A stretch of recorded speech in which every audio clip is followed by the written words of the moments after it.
Afternoon. My name is David Bunker. I'm the Executive Director of Brisbane Diamantina Health Partners, and I also look after the Queensland Genomics Health Alliance. So today we've got a presentation which really brings together this idea of translational research, where there's some really amazing research work that's been done in Aboriginal and Torres Strait Islander health and our community and consumer program, and how that links into the statewide clinical genetics service, Genomic Health Queensland, and the clinical director of that program is here to speak as well. So we do actually have our first speaker missing, so we'll see if he turns up, but I'll ad-lib and make do as we go along. So as I said, my name's Dave Bunker. I've been looking after the Queensland Genomics program since 2016 when it started. I just want to do one or two slides to give you the context for the talk that Greg and Julie will provide. So Queensland Genomics Health Alliance. Excellent, Greg's on his way, sorry about that. So Queensland Genomics Health Alliance was a five-year, $25 million program that commenced in 2016, and the program is due to complete in June of this year. The idea of that program was to invest that $25 million over a series of funding rounds and to invest in capability projects, in clinical projects, and also in consumer and community projects if we could get that going. And so it actually worked really well. The core objectives for that program was around building an evidence base for clinical genomics. And right now, a lot of what we've done over the last 5 years, along with other groups who've been working in the genomic space in Queensland and nationally, are developing and working on policy for genomics with Queensland Health. We also looked at a system for management of clinical genomic data, and because of our leadership role here in Queensland, we did some work at the national level to develop a national approach to genomic information management on behalf of the Australian Health Ministers Advisory Council. We looked at things like timely and cost-effective diagnostic workflows. Genomic sequencing results will be used for the benefit of patients, and that's really the heart of the presentation you're going to see today. That we would have a workforce able to incorporate genomics into everyday healthcare, accelerate that translation of genomics into healthcare.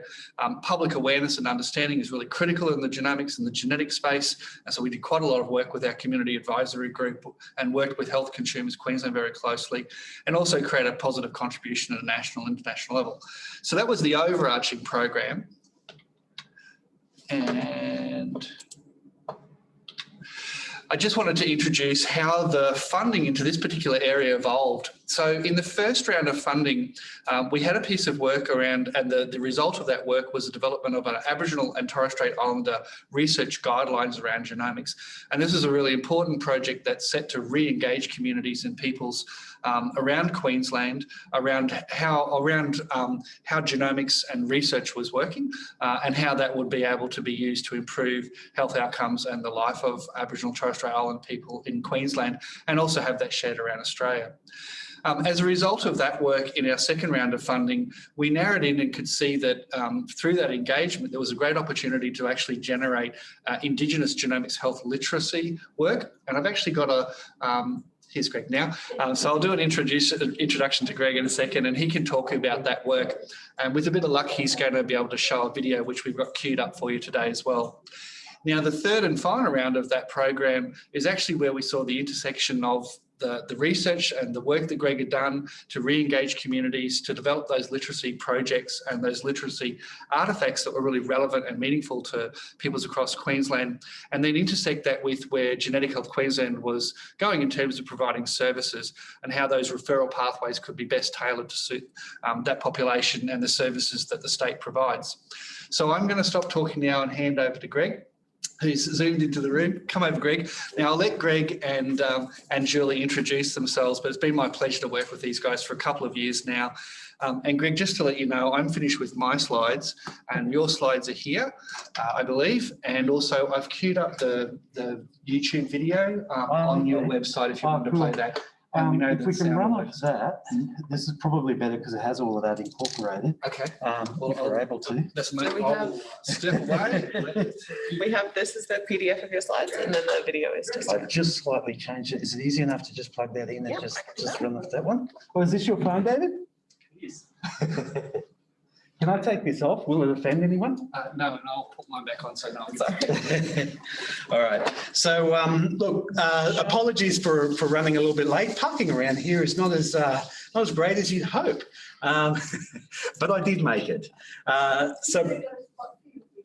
Oh, yeah, that's all right. I didn't think to ask either. So, you know, no issues. Which Now, presentation was it? so should be, yes. Great. Thank you. No problem. I So think it'll hopefully run off a that'll load up. USB. All right, won't it? So before we begin, what I would like to do, if nobody else has had the opportunity yet, is to acknowledge the traditional owners of the lands where we meet today, pay my respects to elders past and present, to those in emerging roles and for the future generations coming forward. So that's particularly important for myself as an Aboriginal man. So I'm a descendant of the Quandamooka people of Stradbroke Island, traditionally known as Minjerribah. But I also had the privilege to grow up in far north Queensland with the Kuku-Yalanji and the Kuku-Taipan people. Sorry. There you go. Yeah, it's weird, isn't it? There we go. Okay. That looks good. Just bring it to full power. Yeah.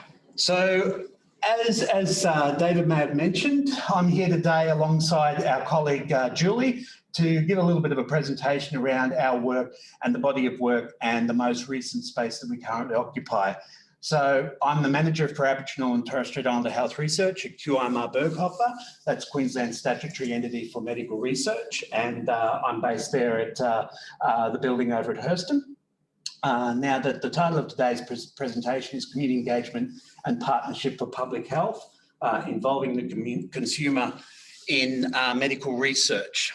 So now I just wanted to sort of highlight this word that we're using here at the moment in the title, consumer, and just put up a little bit of a suggestion to you all that consumer, depending on who you're talking with, has a different definition, you know? And that may very well be informed by the intended impact of the body of work that you're, proposing to do, the anticipated benefit of that work, and my glasses are not on me at the moment. Also the oh wow. Oh, here they are. Good. I need to put them on. And the beneficiaries. So who do you anticipate is going to have use for the actual thing at the end of the day? I'd suggest you're all consumers here today. You're here consuming my words of wisdom, as they are, and hopefully getting something out of it over the course of today or this afternoon. For us, in particular, when we undertook to do the body of work that I'm going to describe and explore with you in a little bit more detail here in just a second, we did what I like to refer to as a targeted consultation engagement. And that was with organisations who I think had a vested interest in the work, who had an opportunity to use that work, and also an opportunity to contribute to the quality of the work that we were collectively doing. People with a passion and a purpose. And similarly, when we got down to the nuts and bolts of it, that was people in the community controlled health service space, the policy space, researchers, ethics experts, and the public hospital and health services. So those were our consumers, if you like. They were our partners as well. They were our targeted audience, and we subsequently involved them in consultations. I like to think about work as having an impact in a number of different spaces, so communication, research, and workforce being foci of that. I also like to think about governance mechanisms that at the core drives those outputs. So that's essentially the model I like to refer to. When we're talking about Aboriginal and Torres Strait Islander involvement, I'm talking about Aboriginal and Torres Strait Islander leadership. So I'm talking about the concepts of self-determination and sovereignty, of Aboriginal and Torres Strait Islander people's ability and their leadership in terms of driving whatever agenda it is that you're putting on the table. This is a document that came out in October last year, and I'd very strongly recommend that you have a look at that document. It's the IATSA's Code of Ethics for Aboriginal and Torres Strait Islander Aboriginal and Torres Strait Islander Research.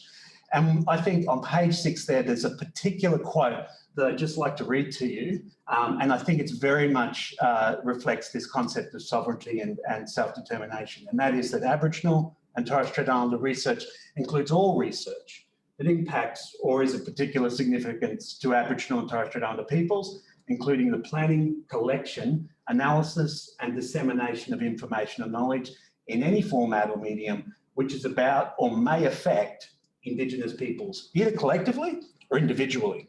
So it's a fairly broad sort of a definition that hopefully serves to suggest that we should be involving Aboriginal and Torres Strait Islander people in most of the work that we do, from inception all the way through to close out. The other thing I'd just like to highlight is a promise of equity. And you're probably all aware of the health disparity that Aboriginal and Torres Strait Islander people suffer as a consequence of a variety of things over a duration of years and decades. And just recently, there's a series of consultations that are being organised in collaboration between QIMR, who are similarly a partner in our body of work, and the Queensland Government and the Division for Aboriginal and Torres Strait Islander Health. And there's a discussion paper out there at the moment called Making Tracks, which talks about this vision of equity and health equity for Aboriginal and Torres Strait Islander people. I've just taken a screenshot here of the discussions that are going to be happening, the roundtables in the next month or so.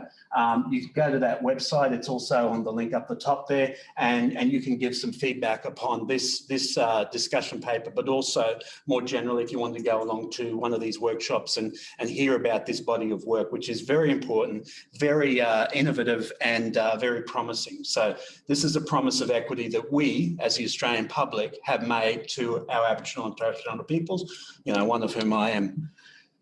The other thing I'd like to think people to sort of recognise is that projects in and of themselves are time limited. They're generally 3 to 5 years, but I would iterate to you that it's important to have a long-term vision. And so what I've just got here and what I'm going to talk about just very briefly and in collaboration with my colleague Julie is the notion that we started in a space which was genetics and policy. We moved to a space which was health literacy, public promotion, public awareness and health promotion. And we are currently in a space which is about thinking about integrated healthcare. This is a longer term vision, and they all contribute to those concepts that I mentioned before: self-determination, sovereignty, and Indigenous leadership. So I'd say it's very important to keep those goals in mind. Now, the projects and the spaces that I'm going to be speaking about today, as I mentioned, really fall into a couple of different spaces: policy, participation and engagement, and health reform, which is more about continuous quality improvement. And specifically, I'm going to mention Genomic Partnerships and the policy document that we developed up there, which of course is a framework for action. That's the definition of policy. Participation and engagement, the Your Blood, Your Story animation that I will show just at the end of my presentation, and also some other public awareness and health literacy resources that we developed around. And then my colleague Julie is going to speak more to the referral pathways project that we're working on at the moment. You're probably aware that there is a little bit of a history behind genomics and genetics research involving Aboriginal and Torres Strait Islander peoples of Australia and indeed the world. And it's widely recognised that the biobanks, the genomics databases that exist, they lack reference material with respect to Aboriginal and Torres Strait Islander peoples, but also First Nations peoples from a number of countries from across the world. And if we're going to realise a vision of precision medicine and genomic healthcare, then we really need to think about how we, privilege those samples being cared for in the right way by the right people to further a research agenda. So, and you might have heard of projects like the Human Genome Diversity Project that happened a number of years ago, which is some of the history as to why Aboriginal and Torres Strait Islander people and First Nations people around the world collectively opted out of the body of work that at the time was genetics research. And it was simply because of a lot of concerns around the notion of consent, the adequacy of that, and informed consent. Now, this is just you're not expected to sort of take all of this in, but this is just how I like to think about realising a project vision with that audience that, as I mentioned before, were our target audience. Also thinking about it at a regional level. So in terms of, I don't know if this appears, so in terms of those representatives from these spaces at each of our regional sectors spaces for Queensland. So Far North Queensland, North Queensland, Central Queensland, Darling Downs. So we deliberately set out to make sure that we had representation for the state across the state, not just in the southeast, because believe it or not, Queensland is bigger than Brisbane in the southeast corner. It's about 3 times the size of Texas. I can put you on a plane, you can fly for 4 hours and not leave the state. It's a pretty big space, and there's a lot of people that live here from a variety of places. The other thing I will say that's unique about Queensland is it is home to the Torres Strait. you know, so it's the only state where the Torres Strait is. Obviously, a lot of Torres Strait Islanders live in other states, but it is where the Torres Strait is. So we have a real responsibility to that. And then at a very basic level of coordination, we have a lot of people in our team, in particular at QIMR, who help us to realise that vision for this project.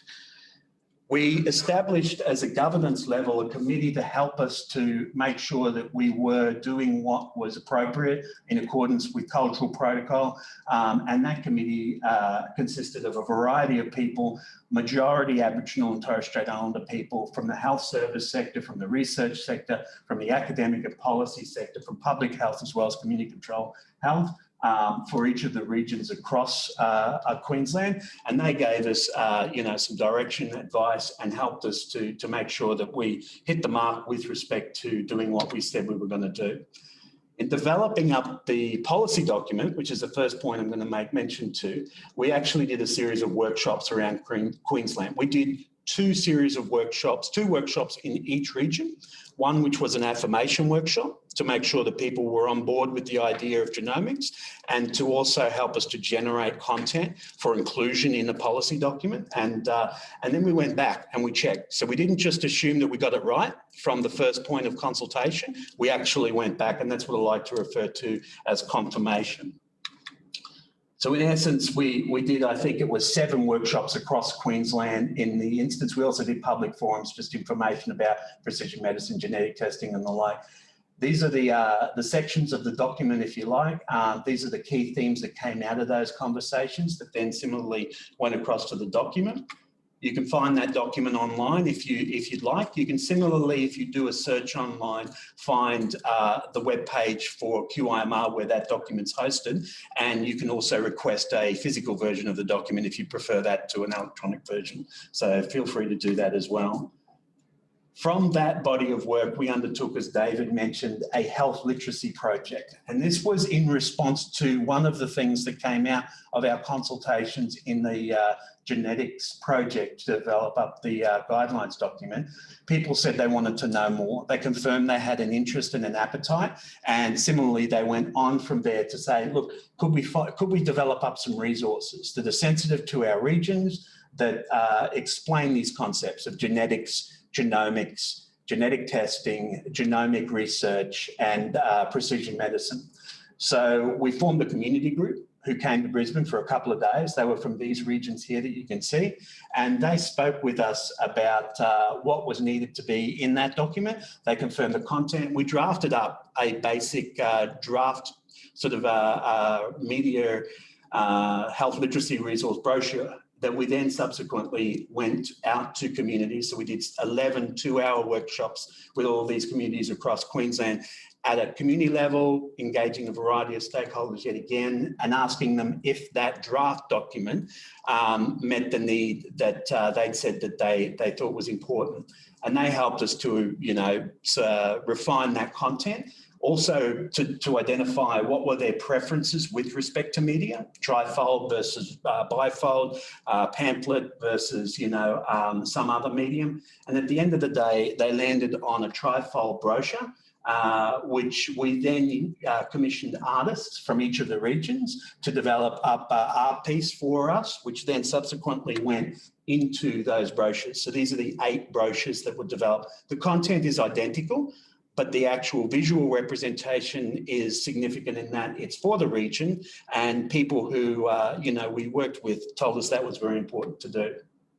The other thing we did was develop up an animation, and I'll show you that animation at the end of my presentation before Julie comes up, called Your Blood, Your Story. As I'm aware, it's one of the first of its kind in the world. A health literacy piece that speaks to genomic research, precision medicine, genetic testing, and it's certainly one of the first in Australia, especially with an Aboriginal Torres Strait Islander audience in mind, but more generally, you know. This is the project team that we had for the course of the projects as they rolled out.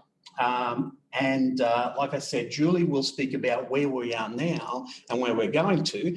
But in segueing to you, I decided to put the video at this point. Is that okay? And I think we're keeping questions to the end, aren't we? Awesome. Now, I don't know if I stayed on camera while I was doing that. So I'm sorry if any of our online audience missed some of me speaking. Oh, how do I get back?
Awesome. So now I'm going to hand over to Julie.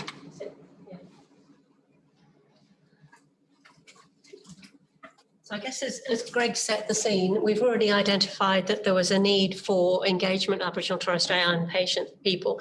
But the next step was that are Aboriginal and Torres Strait Island people accessing genetic health services as other people are? So the next stage we've gone to is community engagement and involving consumers in medical research by actually going to Aboriginal Torres Strait Island community controlled health services and seeing what would be the best approach for referral to genetic services. So for those of you who don't know, Genetic Health Queensland is a statewide service. So we actually go from the Torres Strait Islands down to the Gold Coast and across. So it's the whole of Queensland. So obviously our mandate is also for Aboriginal and Torres Strait Island peoples. And it covers all age groups. So we go from prenatal testing through to adult onset conditions. We also, as a statewide service, have face-to-face clinics from Cairns down to the Gold Coast. So we actually go to these areas, visit patients there. But of course, virtual care we can do a lot by virtual care, but there is still the face-to-face that we need. So we do clinical assessment, we meet with patients, and where indicated, we do genetic testing. We use several national, international laboratories to do that. We are starting to roll out, in a limited sense, whole genome sequencing in Queensland, but that's only a sort of very controlled sort of pilot. We're also involved in all Australian genomics flagships, and importantly, what's interesting to note is Mackenzie's mission. For those of you who don't know, Mackenzie's mission is actually reproductive carrier screening. So you offer couples testing and you say whether they're high and low risk of over 700 different genetic conditions. And what's interesting in that is that there are actually been some barriers in terms of directly accessing Aboriginal and Torres Strait Island patients. All of these projects can coincidentally recruit Aboriginal and Torres Strait Island patients, but to actually target them is actually quite challenging, and something that we're having a meeting about next week. So I guess we know that this is my updated version. Well, I had an updated version. My updated version would have told you that we've got many reasons why we see patients for conditions. Pediatric would probably be up there as one of them, but cancer, cardiology, prenatal, renal, neurology, connective tissue disorders. So we see a lot of patients with a broad variety of conditions, and Aboriginal and Torres Strait Island patients have all of the same. But as Greg said, it's interesting when we do whole genome sequencing in that group, because we don't particularly have good cohort data in terms of sequencing, and we do find lots of variants of uncertain significance. So between July 18 and November 20, we saw an aggregated 717 patients who identify as Aboriginal and Torres Strait Islander, and a total of 112.92 appointments. We previously took part in research with the University of Melbourne called Better Indigenous Genomics, and we know from that that Queensland delivers probably the best representation of Aboriginal and Torres Strait Islander access in the country, but we'd like to improve it. Our access for children is particularly good, but for adults it falls away again, and that's what we need to look at. And so when we do testing, it's whether they fit eligibility, whether the patient's ready for testing, but also there's a benefit. And if somebody just wants testing for the sake of it, we won't do it. So I think we already provide the service, but as with anything, we would like to know we can do it better. Are we doing it appropriately? And I know that when I've done consultations in Cairns and had people that come from the Cape, I do feel that there's a gulf in terms of my cultural background and theirs. And what we want to do is what's the best way to deliver it. And I'm not sure about PA, but certainly in Metro North at the moment, we're doing a big push on fail to attend for Aboriginal and Torres Strait Island patients, and is higher. And that may reflect the fact that the way we deliver our healthcare isn't culturally appropriate or taking into account the needs of that population. And this project was looking at that really. We wanted to look at what would be the preferences for an integrated genetic care model with shared responsibility with Aboriginal and Islander community-controlled health services. And they're an interesting group because they're a form of, they're sort of primary care, but a different sort of primary care. They're more like a health centre practice where you have Aboriginal and Torres Strait Islander staff, you have GPs, have access to blood collection and other sort of allied health services. So they would be a really good group to interact with. And that's one group that we were looking at. But also, obviously, we're a public health hospital and health service. So what we're doing for this project, which started probably about last June, July, is to actually meet with stakeholders and say, do you know that, well, a lot of it is, do you know Genetic Health Queensland exists? Do you know what genetic testing is? The Aboriginal and Torres Strait Islander people are as able to access it as much as anybody else, and that there's benefit to genetic testing for them.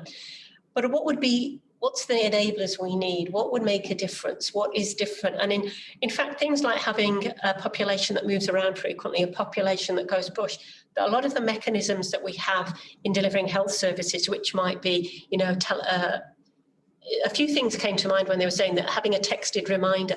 Apparently there's a lot of handover, a changeover of phones in Aboriginal and Torres Strait Islander families. They might not have the same phone they had when they were referred. So sending a text message, it's going to nobody and they're not getting it to get a reminder.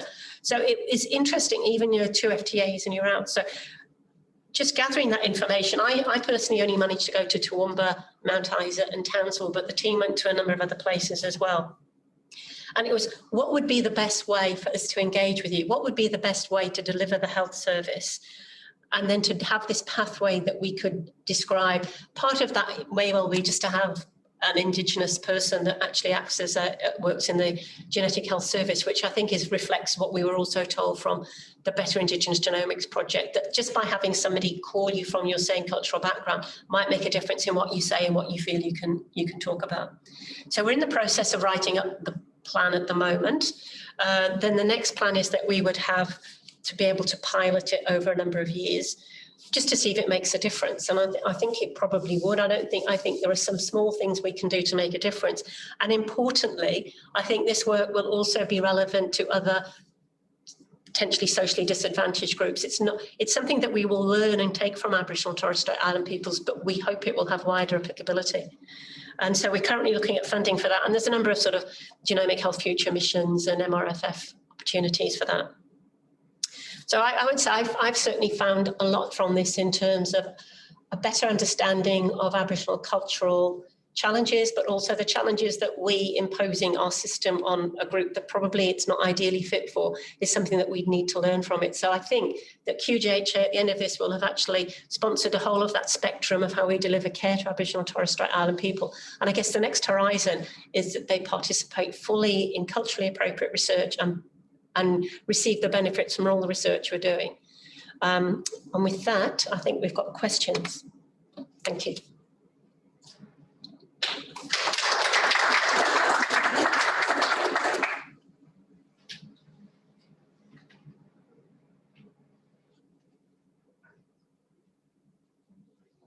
It's so strange now doing all these hybrid meetings. I know. Do you have a thing where people online can ask a question if they want to? Yeah, it should appear in chat. Yeah, I could start maybe.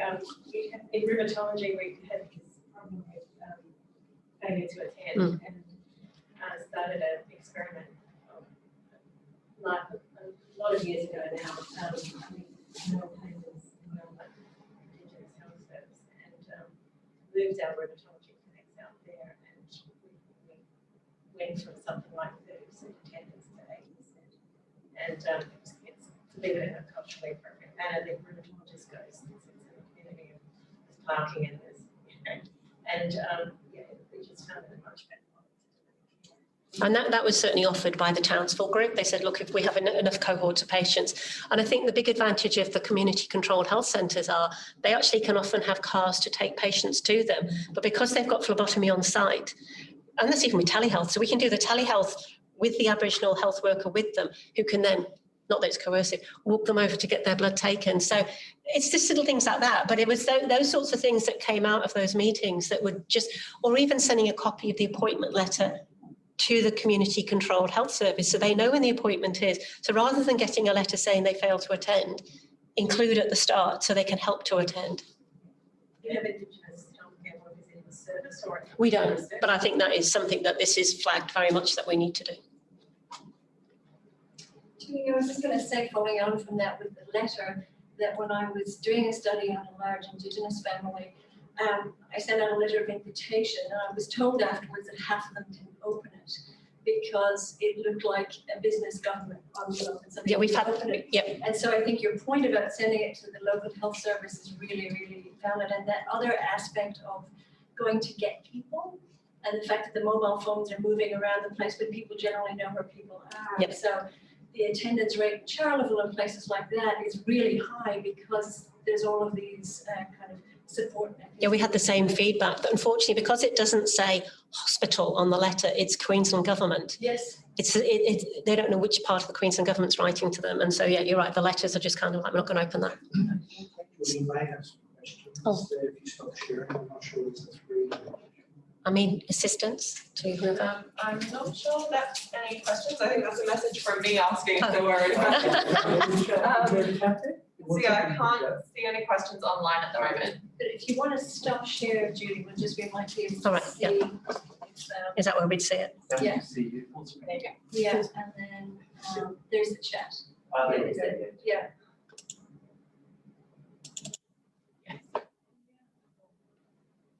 Great. Thank you. Okay. A really interesting feedback for everybody there. Oh, hopefully people could hear. Because I work here. Did they have questions? I was going to ask you to come and down to John. Oh, okay. No, you stay here with me. Okay. We'll stay here together. I'll risk getting. Yes, so, yeah, you had a question, didn't you? I wanted to know how the video.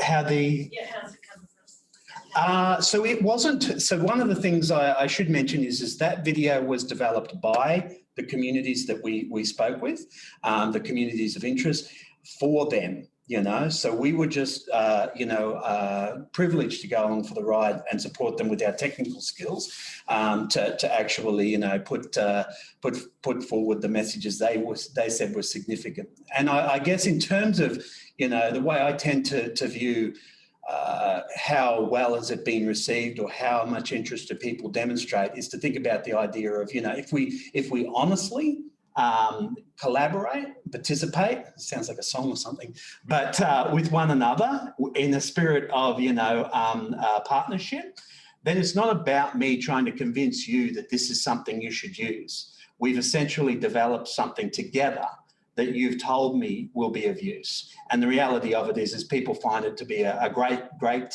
health literacy resource. It describes very aptly, succinctly, in 4 minutes, you know, a variety of very complex sort of concepts. And I've got feedback from the non-Indigenous community at an international level as well, that they think it's a really great health literacy resource. You know, so uptake has been great.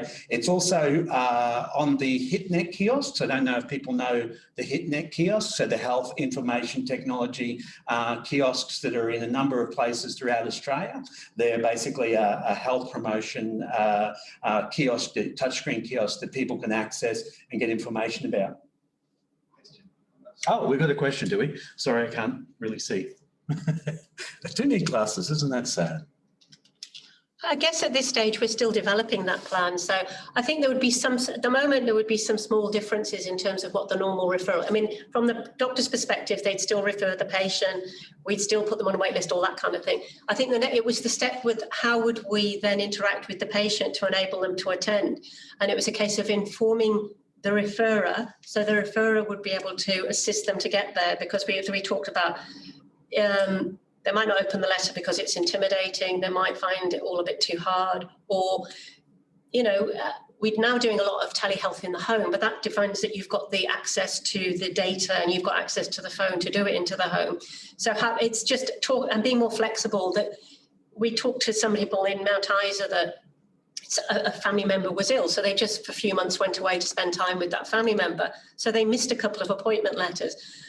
And just having that bit more flexibility around the fact that they were just gone and not going to enter it. So we're not there yet, but I think a lot of the processes will be the same because they are rigid and inflexible through Queensland Health mechanism, but the ones that we can change are the ones around how we actually engage directly with the patients.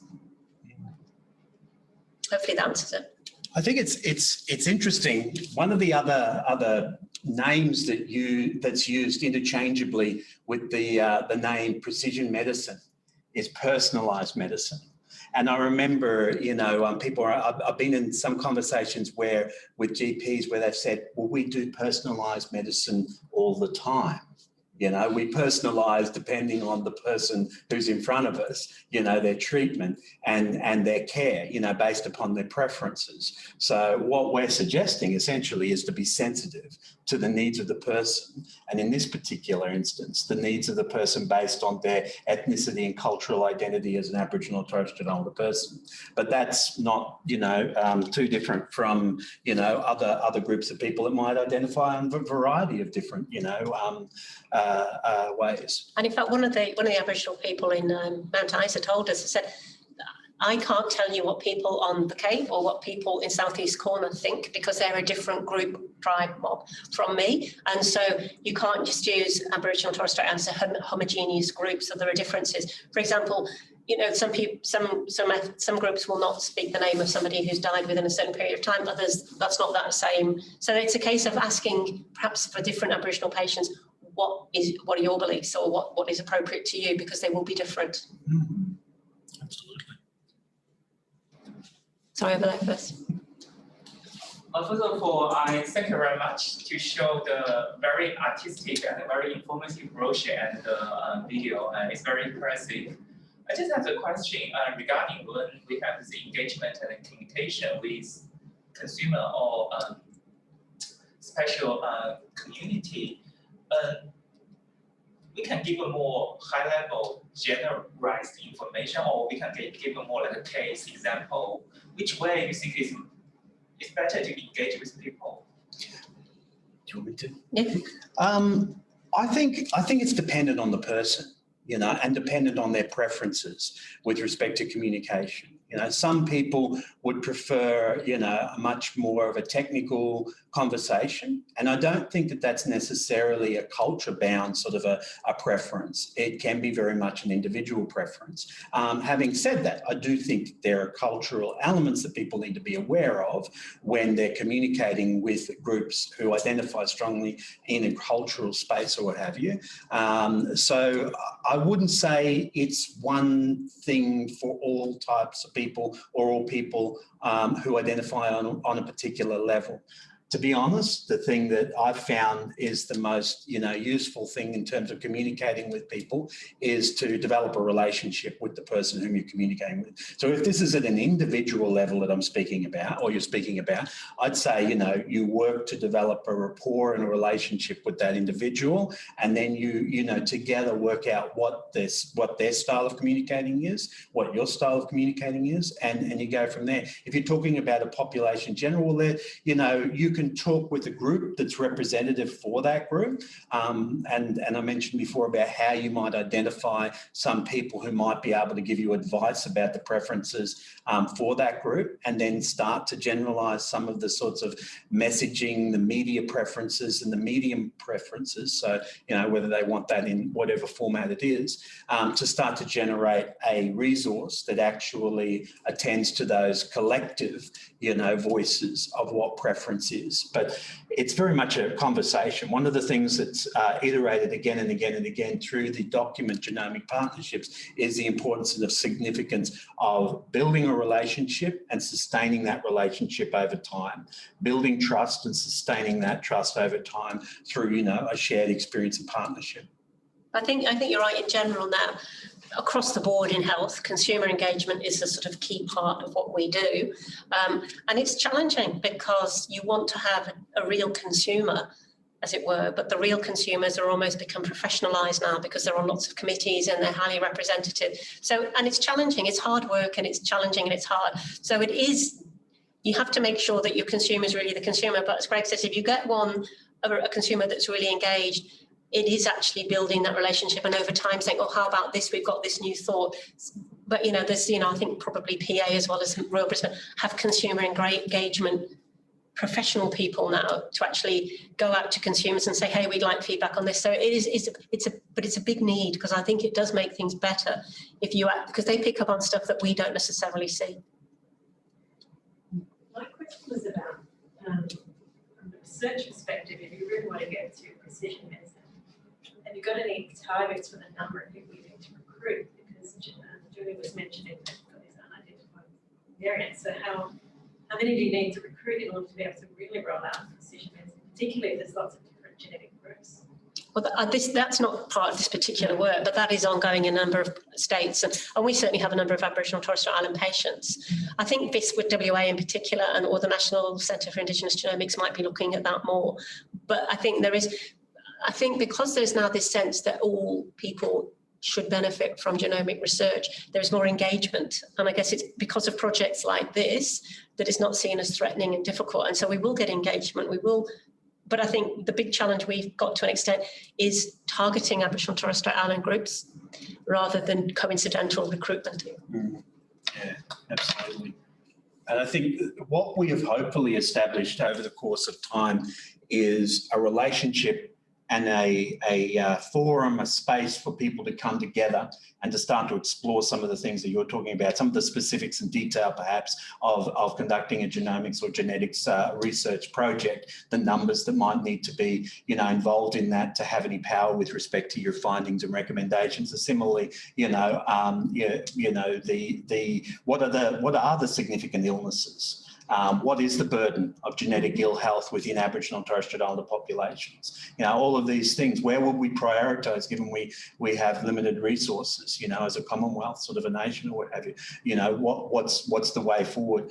But I think is having people who can, you know, voice in that space, involved in those discussions, means that those considerations aren't missed, forgotten, or have to be, you know, mitigated and accounted for after the fact. You know, I think that's a conversation I've had on a number of times with David. Is the whole end point here is to make sure that we don't get to a point where we've got all of this wonderful work happening that doesn't involve Aboriginal and Torres Strait Islander people. If we can be on the front foot in terms of availing those opportunities, I think that's a wonderful thing. Plus, from a motivational and engagement perspective, if people are involved from the start, they're much more likely to actually, you know, take those findings and use them at a coalface level, you know, which is what we're hoping to get to, which is, you know, integrated genetic healthcare. Awesome.